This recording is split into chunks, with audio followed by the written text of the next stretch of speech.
Well, welcome back to Cottage Farmstead. If we haven't met before, I'm Rebecca. And if you've been following along since January, you know that I have sat down and planned out our vegetable garden. I'll link that video above and below. I also sat down and shared my sowing schedule spreadsheet that lets me know what I need to be planting each week throughout the growing season so that I can grow everything that I want to. And today, I'm getting ready to plant the very first seeds for the homestead garden. If you hear a little bit of background noise, it is the flapping plastic on the greenhouse that we haven't fully finished trimming. So we built this greenhouse really quickly last year to get the trusses that were left over from our house build under cover. But then this space kind of morphed into wood storage, as you see down here below, as we are milling a lot of lumber for the trim in our house. But there was still a little bit of space for my potting bench over here, so it's also multifunctional as I do a lot of planting here every week. So Farmer Nathan is a farmer by occupation. He co-owns Growing Green Family Farms here in the upstate of South Carolina, and I work for the business part-time. My main contribution is managing their seed starts. So I do a ton of seed starting year-round, and I do all of it pretty much right here at this bench. This isn't anything particularly fancy. It is a piece of Advantech that was left over from our house build, some leftover 4x4s, and then Farmer Nathan built a box down here that we dump in soil each time I'm getting ready to plant a round of flats. And it works great for getting all of our seeds started for both Growing Green and for our personal garden. So today I'm getting the pepper plant started for our family garden, as well as getting tomato and pepper plants started to sell here locally. Come about April, we'll be listing them on the Clemson Area Food Exchange, so if you're interested in buying some plants from us and you are local to the upstate region, we would love to help get your garden started this year. So when I say 72 count flats, I am talking about ones that have 72 cells in them. For smaller backyard growers, sometimes these little 6-packs that you can get would be the perfect size for starting your tomatoes. And if you're growing a lot of, say, greens, some 128 count, which there's 128 cells in this spot, is a good way to go if you're growing a lot of greens like lettuce and kale.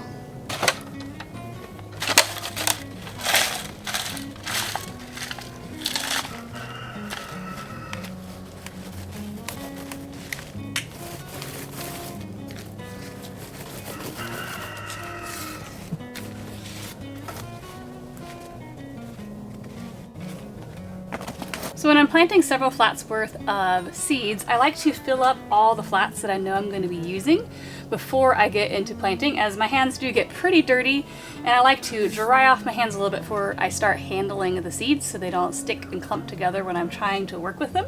It also creates some efficiencies when I'm able to work in batches of each action rather than trying to do a little bit of dirt and then a little bit of planting and going back and forth. I'm going to start with our family garden seeds, as I don't need to plant a whole lot of those, so it'll go pretty quickly. It will just require a little bit more labeling as I'm growing several varieties in a 72 count tray.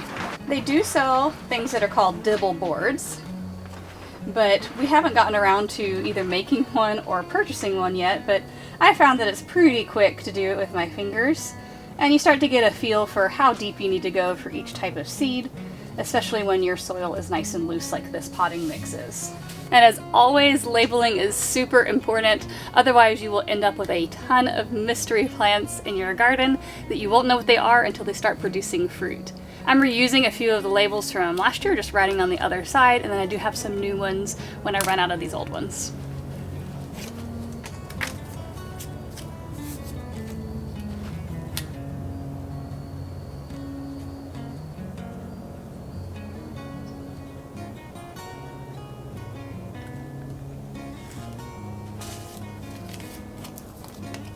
First up is an ornamental plant called Pumpkin on a Stick, and it's in the same family as the eggplant. It does need the similar growing conditions like peppers and eggplants and tomatoes all need, which is warmth and a little bit longer germination time. I did not have great success last year as I didn't have a heat mat or any sort of germination setup, but this year I am able to rotate through the Growing Green germination chamber as I'm getting these started early enough, which should allow these to germinate a whole lot better than they did last year. Next is the Carolina red bell pepper. I saved this seed from our garden this past year, and I only need to ultimately plant probably about 3 plants. I'm going to overplant by about 50% as I don't know the viability of my seeds as I didn't test them. So just in case some of them don't germinate, I'm gonna have a few extra planted.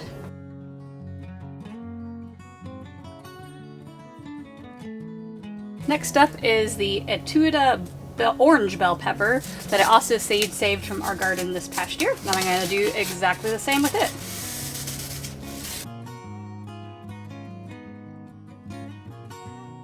A new bell pepper that I'm trying this year is called Blot, and it's a beautiful rainbow color. Looks like it comes in orange and purple and yellow, a lot of gorgeous sunrise colors. So this is going to be my last variety of bell pepper that I'm growing this year. And the last pepper that I am planting for our personal garden this year is a new variety of jalapeno.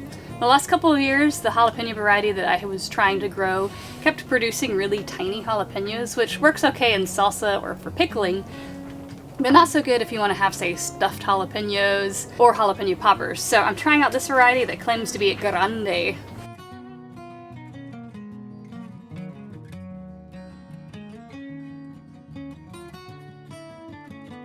So since I still have a half flat worth of space in the 72 count cell tray, I'm going to plant some tomatoes of the varieties that I'm planning on selling here locally. I'm picking tomatoes on purpose because I will not mix them up with the peppers that are for our family garden. I have enough seed, I think, to plant some of the Sunrise Bumblebee Cherry and some Cherokee Purple Tomato in this flat, so I will fill up the rest of it with these.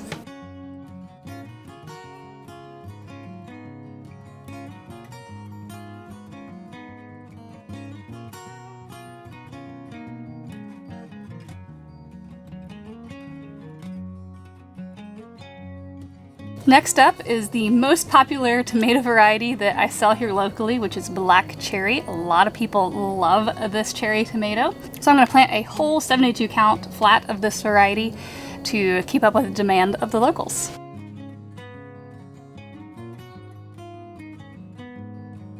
So next up is going to be 2 flats of what we call mystery tomatoes.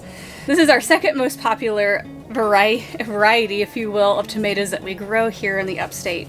People really love to have the surprise of finding out what type of tomato they're growing when it starts fruiting. So I usually use up some of the leftover seed I had from previous years. I use varieties of, say, packets that I was gifted that I didn't particularly like the flavor of, but someone else might.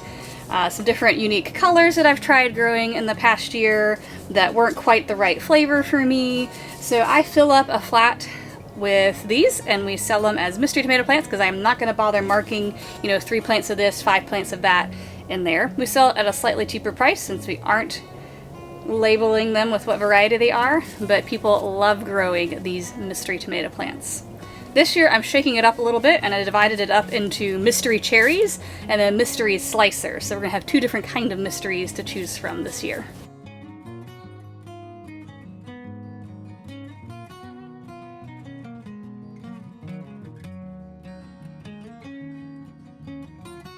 So I finished my 2 flats of mystery tomatoes, and I have gotten started now on a mixed flat of peppers. And this one requires careful labeling as some of them are spicy and some of them are sweet. So I have to make sure I label this one correctly so that we don't have any surprises for some future customers. I just finished planting my last flat of peppers and tomatoes for selling starts later this spring.